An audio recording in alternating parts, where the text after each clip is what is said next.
Breast Cancer Research Foundation, you are pretty philanthropic.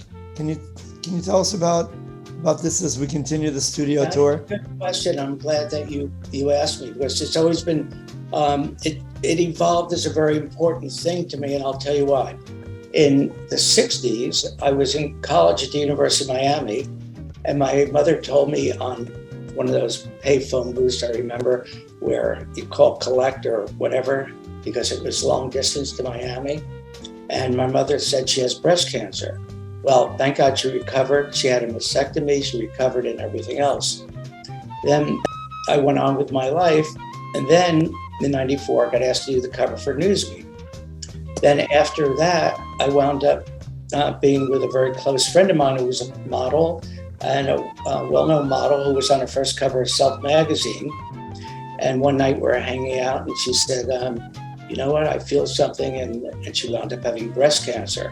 So she wound up doing Diane's diary. Her name is Diane Erickson, and she did it every month in Self magazine for about a year. And she was in remission, and then it reversed on her, and unfortunately she passed away from it. So I dedicated my book, Natural Beauty, Farber Nudes, to it at the time. And Evan Lauder was just getting started with the Breast Cancer Research Foundation.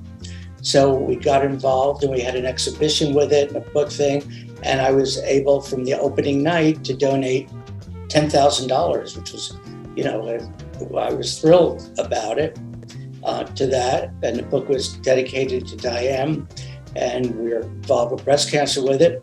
Then in 2006, I believe it was, my brother was diagnosed with breast cancer. And I didn't even know a man could get breast cancer.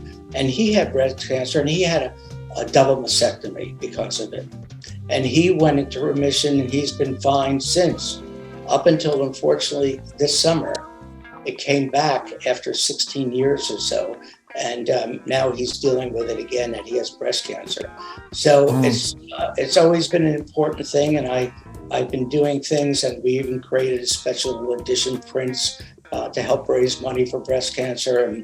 And I love people who are taking on a studio tour to visit the page of breast cancer we have set up for a donation, and maybe they're interested in one of the things that we're doing with them.